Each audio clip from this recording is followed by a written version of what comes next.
హల్లెలూయా. కొద్ది నిమిషాలు దేవుని వాక్యాన్ని ధ్యానం చేసుకుందామండి. కీర్తనలు 85, 8, 9, 10 ధ్యానం చేసుకుందాం. దేవుడైన యెహోవా సెలవిచ్చు మాటను నేను చెవినబెట్టెదను. ఆయన తన ప్రజలతోనూ తన భక్తులతోనూ శుభవచనమును సెలవిచ్చును. వారు మరలా బుద్ధిహీనులు కాకుందురుగాక.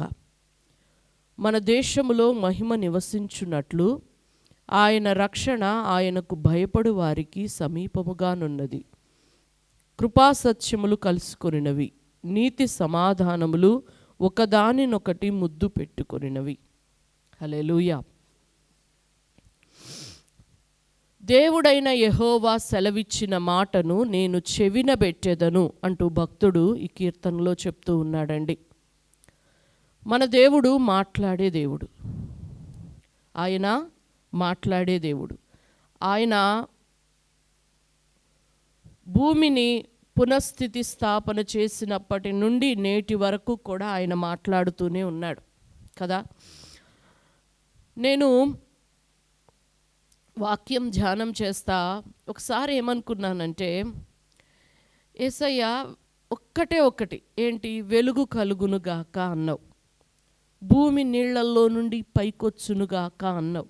వేల సంవత్సరాల నుండి ఆ నీళ్లలో మునిగిపోయిన భూమి ఒక్కసారిగా ఆ మాటకు మొత్తంగా ఆరిన నేలగా మారిపోయి పైకొచ్చేసేసింది. నీవు నిన్న నేడు రేపు ఏకరీతిగా ఉన్న దేవుడవు కదా. అప్పుడు నువ్వే మాట సెలవిచ్చావు, ఇప్పుడు మాట్లాడుతున్నావు. అప్పుడు ఒక్క మాట సెలవిస్తే సమస్తము కలుగుతూనే ఉన్నది. ఇప్పుడు నీ మాటలు మేము ధ్యానం చేస్తూ ఉన్నాము, నీ మాటలు మేము వల్లించుకుంటా ఉన్నాము, నీ మాటలు పలకబడుతూ ఉన్నాయి. మా కార్యములు జరగడం లేదు, మేము చూడలేకపోతూ ఉన్నాము అని చెప్పి ప్రార్థన చేస్తే నాకైతే ఒకటి అనిపించిందండి. ఏంటి అనంటే, పరిశుద్ధాత్మ అల్లాడుతూ ఉంది. తండ్రి అయిన దేవుడు సంకల్పించాడు, వాక్యమై ఉన్న యేసయ్య పలకబడ్డాడు, కార్యం జరిగింది. హల్లెలూయా, హల్లెలూయా. పరిశుద్ధాత్మ సంచారము జరగాలి, తండ్రి అయిన దేవుని సంకల్పము ఉండాలి, కార్యకారి అయిన వాక్యము వెలువడాలి. అప్పుడు ఖచ్చితంగా అది ఎంత అసాధ్యమైనదైనా సరే జరిగి తీరుతుంది. హల్లెలూయా, హల్లెలూయా. ఆది కాండంలో అది జరిగింది కదండి.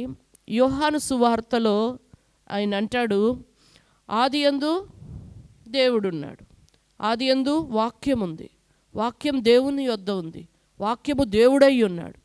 ఆ వాక్యమే దిగి వచ్చింది. అయితే అది వచ్చొచ్చు మనుష్యులను వెలిగించుచు ఉన్నది అని అన్నాడు. కానీ ఎంతమంది వెలిగించబడ్డారు కదండి. అంటే అసలు సకల సృష్టి కూడాను ఆయన మాటకు లోబడుతుంది. కానీ మనిషిని దేవుడు ఫ్రీ విల్ కలిగిన వానిగా, తన సొంత ఇచ్ఛ, సొంత ఆలోచన, సొంత భావోద్రేకాలు కలిగిన వానిగా దేవుడు సృజించాడు కదండి. కనుక మనుష్యుడు చోటివ్వాలా చోటివ్వకూడదా అని తనకు తానే నిర్ణయం చేసుకుంటాడు. హల్లెలూయా. కనుకనే అండి, చోటిచ్చిన వాళ్ళు వెలిగించబడుతున్నారు, చోటివ్వని వాళ్ళకి ఆయన బయట నిలబడిపోతూ ఉన్నాడు, కార్యాలు ఏమీ జరగడం లేదు. హల్లెలూయా. ఇక్కడ దేవుడైన యెహోవా సెలవిచ్చు మాటను నేను చెవినబెట్టెదను. ఆయన మాట మన చెవిన పెట్టుకోవాలి కదండి. చెవిన పెట్టడం అంటే అర్థం ఏంటండి? వినడం, అంగీకరించడం, విశ్వసించడం కదండి. నమ్మడం అనంటే అందులో నిలిచి ఉండడమే నమ్మడం కదండి. క్రీస్తు బోధను అంగీకరించిన వారు అంటే దానిలో నిలిచి ఉన్నవారు, దానిని విడిచి ముందుకు పోనివారు అంటే ఏంటి? అందులో అలాగున నిలబడిపోయిన వాళ్ళు. కదా. ఇక్కడ అంటున్నాడు, దేవుడైన యెహోవా సెలవిచ్చు మాటను నేను చెవిన పెట్టెదను, ఆయన తన ప్రజలతోనూ తన భక్తులతోనూ శుభవచనమును సెలవిచ్చును. ఆయన తన ప్రజలతో తన భక్తులతో శుభవచనాన్ని సెలవిచ్చాడు. తన ప్రజలను వారి పాపముల నుండి రక్షించుటకు ఆయనే వచ్చాడండి.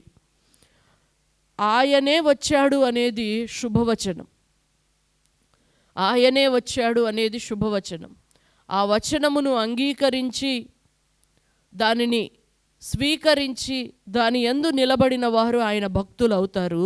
ఆయన భక్తులకు ఆయన శుభవచనము వినబడుతూనే ఉంటుంది. హల్లెలూయా, హల్లెలూయా. మరియకు వినబడిన శుభవచనము అనేకులకు వెలుగయ్యిందండి. గొల్లలకు శుభవచనం వినబడింది. వాళ్ళు వెళ్ళి చూసి ఆరాధించి ఇంకా అనేకులకు ప్రకటించారు. మన జీవితాలలో కూడా మనం దేవునితో మరలా తిరిగి కనెక్ట్ అయ్యే ఒక శుభవచనం వినబడింది. దానిని మనం చెవిన పెడితే, దానికి మనం హృదయంలో చోటిస్తే, నిజముగా దానిని అంగీకరించినట్లుగానే ఉంటే గనుక ఆయన భక్తులమవుతాము. అక్కడ నుండి ఆయన శుభవచనాలు మనకు వినబడుతూనే ఉంటాయి. హల్లెలూయా. వారు మరలా బుద్ధిహీనులు కాకుందురుగాక. తన ప్రజలకు ఒక శుభవచనం వచ్చిన తరువాత కూడా బుద్ధిహీనులయ్యే అవకాశం ఉందండి. కనుకనే ఏమన్నాడు, వారు మరలా బుద్ధిహీనులు కాకుందురుగాక అంటూ మన దేశంలో మహిమ నివసించున్నట్లు ఆయన రక్షణ ఆయనకు భయపడు వారికి సమీపముగానున్నది. అసలు దేశంలోనే మహిమ నివసించేటట్లు చేస్తాడట. మనం అనుకుంటాము వాళ్ళు మారడం లేదు, కుటుంబం మారడం లేదు, వీళ్ళు మారడం లేదు, దేశం అరాచకం పెరిగిపోతుంది, ఇలా అనుకుంటాం కదండి. దేశంలో మహిమ నివసించేటట్లు ఆయన చేస్తాడు. కానీ కుటుంబం కూడా ఒక్కొక్కసారి మన చేతుల్లో ఉండదు, దేశం కూడా మన చేతుల్లో ఉండదు. కానీ మనమైతే మన చేతుల్లో ఉన్నాం కదండి, కదా. హృదయాలోచన మనుష్యుని వశం, మన వశమే అది. మనం మన వశంలో ఉన్నాం కదండి. కనుక మనం ఆయన మందిరంలో నివసిస్తే, ఆయన మందిరంగా మనం మార్చబడితే మహిమ మన మీద నిలబడుతుంది. హల్లెలూయా, హల్లెలూయా. మహిమ ఎప్పుడైతే మన మీద నిలబడుతుందో మన కుటుంబంలో మార్పు వస్తుంది. మన కుటుంబంలో మార్పు సంఘానికి ఆశీర్వాదం అవుతుంది. సంఘం మీద మహిమ నిలబడినప్పుడు ఖచ్చితంగా దేశంలో కూడా మహిమ నివసిస్తుందండి. హల్లెలూయా. కనుక ఇక్కడ మన దేశంలో మహిమ నివసించున్నట్లు ఆయన రక్షణ ఆయనకు భయపడు వారికి సమీపముగా నున్నది. రక్షణ భయపడే వారికి సమీపంగా ఉందండి. దేవుని భయం అనేదే చాలా చాలా కీ పాయింట్ ఎక్కడైనా సరే. మీరు చూడండి, అపోస్తుల కార్యాలలో కూడాను, అంటే ఆది అపోస్తుల కాలంలో కూడా అంటాడు, దేవుని భయముతో సంఘము క్షేమాభివృద్ధి చెందుతూ ఉంది అని అంటాడు. దేవుని భయం లేని చోట క్షేమాభివృద్ధి జరగదు. హల్లెలూయా. దేవుని భయం అనేది చాలా చాలా ప్రాముఖ్యమైన విషయం అండి. ఆయన తీర్పు తీరుస్తాడన్న భయం, ఆయన చూస్తున్నాడన్న భయం, ఆయన ఖచ్చితంగాను దీని విషయమై లెక్కడుగుతాడు అన్న భయం, ఆ భయం ఉంటేనే రక్షణ సమీపంగా ఉంటుంది. శుభవచనం వచ్చింది మనకు నిజమే, కానీ మరలా మనం బుద్ధిహీనులు కాకుండా ఉండాలి అంటే భయం మనకు ఉండాలి. ఆ భయం మనకుంటే మనం బుద్ధిహీనులం కామండి. మహిమ మన మీద నిలుస్తుంది. మనం మన మీద నిలిచే మహిమను బట్టి దేశంలో కూడా మహిమ నివసించేటట్లు ఆయన చేస్తాడు. హల్లెలూయా, హల్లెలూయా. కాబట్టండి ఈ దినాన మనం ఆశపడాలి, ఆయన మహిమ మన మీద నిలబడాలని. మనకు తెలుసండి, సొలొమోను మందిరాన్ని నిర్మించిన తరువాత కంప్లీట్ అయినాక ఆయన బలులు అర్పించి ప్రార్థన చేసినప్పుడు మహిమ దిగి వచ్చింది. హల్లెలూయా. ఆయన మందిరం మీద మహిమ దిగి వచ్చింది. సొలొమోను కట్టిన మందిరాన్ని మొత్తాన్ని పడగొట్టిన తరువాత కూడా మరలా శిక్షించబడి, అంటే బుద్ధిహీనులయ్యి శత్రువులకు అప్పగించబడి కొట్టబడిన తరువాత కూడా మరలా దేవుని కృపను బట్టి ఆయన సమకూర్చి మందిరాన్ని కట్టిస్తే ఆ మందిరం మీద కూడా మహిమ దిగి వచ్చిందండి. ఇంకా తెలుసా, మొదటి మందిరపు మహిమ కంటే ఆ కడపటి మందిరపు మహిమ అధికమైపోయింది. హల్లెలూయా, హల్లెలూయా. అంటే దేవుడండి ఎంత ప్రేమ కలిగిన వాడంటే అంత ప్రేమ కలిగిన వాడు. మనమైతే అండి మనుషులం కదా, ఫస్ట్ నుంచి మనకు అనుకూలంగా మంచిగా ఉన్న వాళ్ళ మీద మనకి ప్రేమ అభిమానం ఎక్కువ ఉంటుంది. నానా రకాలుగా ఇబ్బందులు పెట్టిన వాళ్ళ మీద వాళ్ళు మరలా మారిన తరువాత మనుష్య రీతిగా ప్రేమ వేరుగా ఉంటుంది కదా.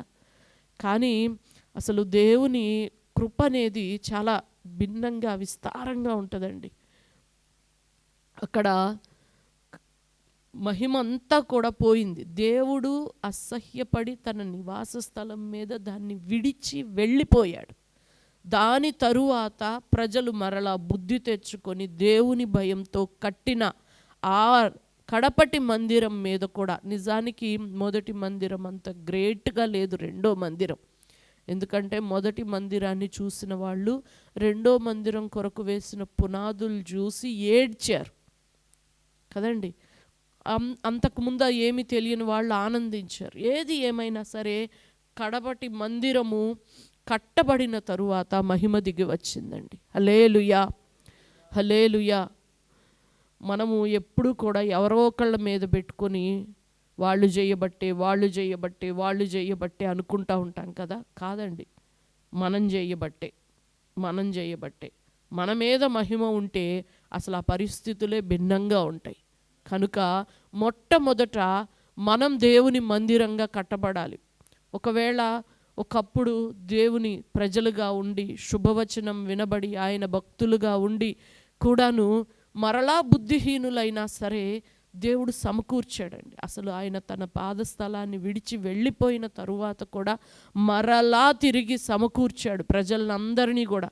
అసలు ఎంత విచిత్రం అంటే అండి, మరలా తిరిగి మందిరం కట్టడానికే బయలుదేరి వచ్చిన వాళ్ళు కూడా మందిరాన్ని పునాదులు వేసి కొంచెం గట్టేసేసి ఇక దాన్ని వదిలేసేసి ఎవరి పనుల్లో వాళ్ళు బిజీ అయిపోయారు. మళ్ళా వాళ్ళను సమకూర్చడానికి హగ్గైని పంపాడు, జకర్యాని పంపాడు, జెరుబ్బాబేలును లేపాడు, యెహోయాదాను నిలబెట్టాడు. వీళ్ళందరి చేత వాళ్ళకు బుద్ధి చెప్పించాడు, వాళ్ళని పురికొల్పాడు. మరలా వాళ్ళు తిరిగి మందిరం కట్టగలిగేటట్లుగా దేవుడు చేశాడు. హల్లెలూయా, హల్లెలూయా. మన జీవితాల్లో కూడా అవన్నీ కూడా ఒక ఛాయలాగా ఉంటాయండి. మనలో అవన్నీ కూడా జరుగుతూనే ఉంటాయి. నేను దేవుని మందిరంగా కట్టబడాలి అన్న ఆశతోనే బాప్తిస్మం తీసుకొని అడుగులు ప్రారంభిస్తారు. కానీ కొంతకాలం అయ్యేటప్పటికల్లా దేవుని మందిరం పాడైపోగా మీరు సరంబి వేసిన ఇళ్లల్లో నివసిస్తారా అంట దేవుడు మాట్లాడతాడు. చూశారు, ఎవ్వరు ఎంత కష్టపడినా వేరే వాళ్ళు చాలా ఫ్లరిష్ అవుతూ ఉంటారు, ఆశీర్వదించబడతా ఉంటారు. మనం మాత్రం ఎంత కష్టపడినా సరే ఏమంటారు, కష్టం ఎక్కువ మిగిలేది తక్కువలాగా ఉంటుంది. అప్పుడు దేవుడు అంటాడు, ఇదంతా జరుగుతున్నందుకన్నా ఆలోచించరా, అసలు మీరు ఎందుకు బయలుదేరి ఇక్కడికి వచ్చింది?